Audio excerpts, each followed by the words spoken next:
أعمالنا من يهده الله فلا مضل له ومن يضلله فلا هادي له ونشهد أن لا إله إلا الله وحده لا شريك له ونشهد أن محمدا عبده ورسوله أما بعد فأعوذ بالله من الشيطان الرجيم بسم الله الرحمن الرحيم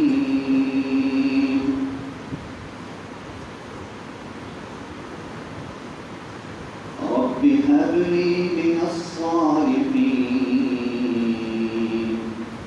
فبشرناه بغلام حليم فلما بلغ معه السعي قال يا بني إني أرى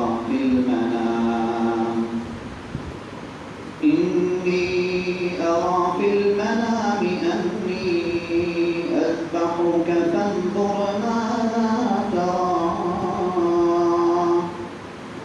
قال يا أبت افعل ما تؤمر ستجدني إن شاء الله من الصابرين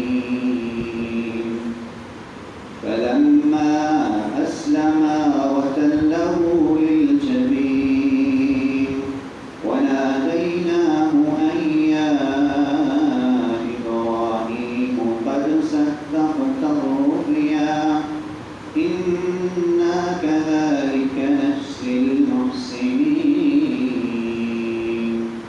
إن هذا لهو البلاء المبين وفديناه بذبح عظيم وتركنا عليه في الآخرين سلام على إبراهيم كذلك نجزي المحسنين إنه من عبادنا المؤمنين صدق الله العظيم اللهم صل على محمد عبدك ورسولك وصل على المؤمنين والمؤمنات والمسلمين والمسلمات رب اشرح لي صدري ويسر لي أمري واحلل عقدة من لساني يفقهوا قولي برادران اسلام آپ کے سامنے سورہ صافات کی کچھ آیات تلاوت کی ہیں. میرے سامنے آج قرآن کریم کی بہت ساری آیات ہیں.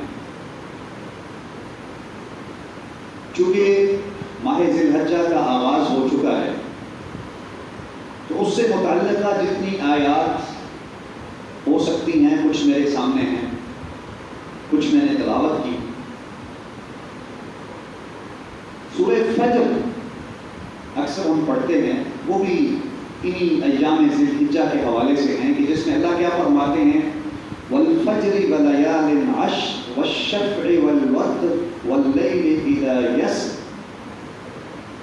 اور ایک اور مقام پر اللہ کیا فرماتے ہیں ان عدت الشہور عند اللہ 12 شہرا فی کتاب اللہ.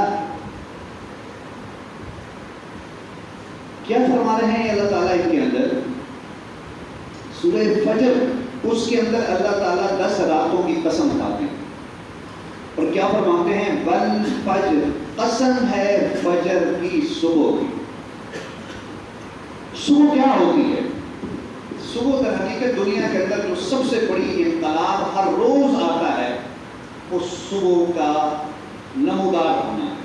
جب ساری ایک رات گزر چکتی ہے, تاریک رات, اس کے بعد صبح ایک انقلابی طور پر ہمارے سامنے آتی ہے کہ جس کے اندر دنیا اللہ کے رزق اور فضل کو تلاش کرنے نکل کھڑی ہوتی ہے. تو اللہ تعالیٰ اس کی قسم کھا رہے ہیں اور کیا فرما رہے ہیں والفجر ولیال عشر, اور قسم ہے 10 راتوں کی. والشفع والوتر، اور قسم ہے جفت کی اور قسم ہے طاق کی۔ تو یہ جو 10 راتوں کی قسم اللہ تبارک و تعالیٰ نے کھائی ہے، مفسرین کیا کہتے ہیں، ان کا اتفاق ہے اس بات پر کہ ان 10 راتوں سے مراد 1 ذی الحجہ سے لے کے 10 ذی الحجہ تک، یہ جو عشرہ ذی الحجہ کہلاتا ہے، یہ 10 راتیں مراد ہیں۔ اس کا مطلب یہ ہوا کہ جب اللہ تبارک و تعالیٰ نے قسم کھا لی تو یہ کتنی زیادہ اہمیت ہے، لیکن صرف غور کرنے کی بات ہے، ہم نے کبھی غور نہیں کیا۔ اب کیا ہے، احادیث کے اندر آقا کریم صلی اللہ علیہ وسلم نے اس حوالے سے بہت سارے ارشادات بڑے واضح انداز میں فرمائے، اور کیا فرمایا کہ اللہ تبارک و تعالیٰ کو ان 10 ایام کے اندر جو بندہ عبادات کرتا ہے اور اللہ کے قرب کو حاصل کرنے کی جد و جہد اور کوشش کرتا ہے، باقی ایام میں اتنا محبوب نہیں ہے جتنا ان ایام کے اندر۔ اور محدثین مفسرین علماء تو یہ بھی کہتے ہیں کہ رمضان مبارک بڑی اہمیت کا مہینہ ہے، بالکل اسی طرح یہ جو 10 ایام ہیں خاص طور پر، اگر یہ اہمیت میں زیادہ نہیں تو کم بھی نہیں ہے، برابر ہیں رمضان مبارک۔ اور حدیث کے اندر کیا آتا ہے کہ ان ایام میں یہ جو 9 ذی الحجہ تک کے 9 روزے جو رکھتا ہے، اس کا ثواب کتنا ملتا ہے، سال بھر کے روزے کے برابر ثواب ملتا ہے ایک روزے کا۔ اور اس کی راتوں کو جو عبادت کرتے ہیں، حدیث کے اندر آتا ہے کہ شب قدر جو 1000 مہینوں سے زیادہ افضل ہے، اگر ان 10 راتوں کے اندر کوئی عبادت کرتا ہے تو وہ شب قدر کے برابر اس کو اجر و ثواب ملتا ہے۔ اب اس سے بھی آپ اندازہ لگا سکتے ہیں۔ اور 9 ذی الحجہ کا جو روزہ ہے، جسے یوم عرفہ کہا جاتا ہے، اس کے بارے میں آقا کریم صلی اللہ علیہ وسلم نے کیا فرمایا کہ مجھے امید ہے کہ 9 ذی الحجہ کا عرفہ کا روزہ ایک شخص کے لیے اس کے گزشتہ سال کے اور آنے والے سال کے صغیرہ گناہ ان کا کفارہ ہو سکتا ہے۔ یعنی انسان جو چھوٹے چھوٹے گناہ انسان سے سرزد ہوتے ہیں، آقا کریم کیا فرماتے ہیں کہ یوم عرفہ کے روزے کی وجہ سے اللہ تبارک و تعالیٰ سے مجھے امید ہے کہ اللہ گزشتہ سال کے اور آنے والے سال کے گناہ بھی معاف کر دے گا، اسے نتیجہ۔ کتنی بڑی سعادت کی بات ہے۔ آج غالباً 2 ذی الحجہ ہے، تو یہ دن ہے ہماری خوش نصیبی ہے۔ اللہ تبارک و تعالیٰ نے یہ ایام کیوں رکھے ہیں؟ ویسے تو یہ سارے مہینے اور سارے ایام اللہ کے ہاں بڑی اہمیت والے ہیں۔ قرآن کی جو آیت میں نے تلاوت کی، ان عدت الشہور عند اللہ 12 شہرا، کہ اللہ تبارک و تعالیٰ کے نزدیک مہینوں کی گنتی 12 شہرا، 12 مہینے ہیں، فی کتاب اللہ، اللہ کی کتاب کے اندر جو لکھی ہوئی ہے۔ لیکن آگے اللہ فرماتے ہیں وَمِنْهَا 4 حرم، ان میں سے 4 مہینے جو ہے وہ حرمت والے، اور ان حرمت والے مہینوں میں کون کون سے 4 مہینے ہیں؟ ذی القعدہ، شوال کا، ذی القعدہ کا، ذی الحجہ کا اور رجب کا، یہ حرمت والے مہینے، ان کی بڑی اہمیت ہے۔ لیکن کہنے کا مقصد کیا ہے کہ یہ جو اللہ تبارک و تعالیٰ نے وقتاً فوقتاً کوئی نہ کوئی عبادت ہم پر عائد کر کے فرمایا ہے کہ یہ کرو گے تو میرا قرب حاصل ہو جائے گا، یہ کیوں کرا ہے؟ اس کی وجہ یہ ہے کہ ہم اللہ تبارک و تعالیٰ سے دور ہو جاتے ہیں، لیکن اللہ تعالیٰ کیا چاہتے ہیں کہ میرے بندوں کا تعلق مجھ سے جڑا رہے، کسی نہ کسی حوالے سے وہ مجھ سے جڑتے رہیں۔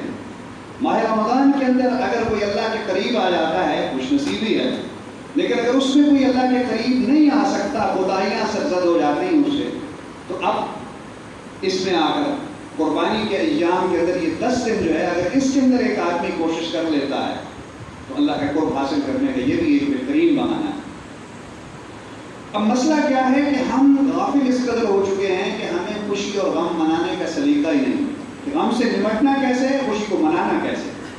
اللہ تبارک و تعالیٰ سے دعا یہ کرنی چاہیے کہ اللہ تعالیٰ ہمیں غم سے نمٹنے کا اور خوشی کو منانے کا سلیقہ عطا کرے۔ یہ یقیناً خوشی کے ایام ہوتے ہیں جو عیدین ہیں، خاص کر 2 عیدیں، عید الفطر کا دن اس کو کیا کہا جاتا ہے؟ یوم الجائزہ، انعام والا دن. اور عید الاضحیٰ والا جو دن ہے اس کو کیا کہا جاتا ہے؟ یوم الضیافہ، یہ ضیافت کا اور مہمان نوازی کا دن ہے. لیکن اس کا مطلب یہ تو نہیں ہے کہ یار یہ خوشی کے دن ہے تو ہم خوشی مناتے مناتے اللہ کو بھول جائیں. ہوتا کیا ہے ہمارے ہاں کہ یہ جو مساجد ہیں یہ جو روحانی ماں کی گود کی طرح ایک حیثیت رکھتی ہیں، ہم غافل ہو جاتے ہیں اور عید والے دن اور یہ خوشیوں کے جو ایام جن میں زیادہ اللہ کے ہاں ہونا چاہیے مساجد خالی ہو جاتی ہیں. تو یہ گویا مساجد ہم سے سوال کرتی ہیں کہ خوشی اگر منانی بھی ہے تو اس کا طریقہ کیا ہے کہ اللہ کا ذکر کرو، اللہ کو یاد کرو اور مساجد کو ویسے ویران نہ چھوڑو. ایسا نہ ہو کہ مساجد کے اندر بھوک کا عالم ہو اور بازاروں کے اندر اور محافل اور مجالس کے اندر رونقیں ہوں. تو دوستو آج کی اس گفتگو سے جو میں نے سورہ فجر کی آیات کے حوالے سے بات کی یہ ہماری توجہ دلانے کے لیے ہے کہ ہم ان 10 دنوں اور 10 راتوں کے اندر اللہ تبارک و تعالیٰ کے قرب کو حاصل کرنے کی جد و جہد میں لگے. اب جو سب سے بڑا عمل ان ایام کے اندر ہوتا ہے ان میں سے ایک حج ہے اور ایک قربانی.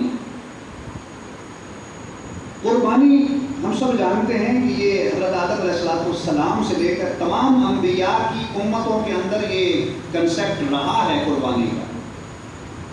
حضرت آدم علیہ السلام کے 2 بیٹوں نے بھی قربانی پیش کی تھی، حابیل اور قابیل نے. حابیل نے مینڈا قربان کیا تھا اور قابیل نے اپنی زمین سے جو فصل کی پیداوار ہوئی تھی اس کو قربان کیا تھا. اور آقا کریم صلی اللہ علیہ وسلم سے پہلے کی جتنی امتیں ان میں کیا تصور تھا کہ جب وہ قربانی کرتے تھے تو وہ اس کا گوشت کسی کو کھلاتے نہیں تھے بلکہ زمین پر چھوڑ دیتے تھے، پھینک دیتے تھے، رکھ دیتے تھے اور اوپر سے آسمانی بجلی آتی تھی اور اس کو جلاتی تھی. اس کا مطلب یہ تھا کہ وہ قربانی اللہ کے ہاں قبول ہو گئی. تو کیا ہوا؟ حابیل اور قابیل نے جب قربانی کی تو حابیل کی اس قربانی کو آگ نے آ کر جلا دیا اور وہ قبول ہو گئی. اور قابیل کی جو فصل اس نے قربان کی تھی وہ قبول نہ ہوئی قبول اور اس کو آگ نے جلایا نہیں. تو اس کے دل کے اندر حسد پیدا ہو گیا، ان کے درمیان جھگڑا ہوا یہاں تک کہ قابیل نے حابیل کو قتل کر دیا. اور آقا کریم صلی اللہ علیہ وسلم نے جس کے بارے میں فرمایا کہ دنیا کے اندر اب جتنے قتل قیامت تک ہوتے رہیں گے اس قتل کا گناہ جو ہے وہ قابیل کو ملتا رہے گا جو اس نے جرم کیا اور جس جرم کی ابتدا کی اس نے.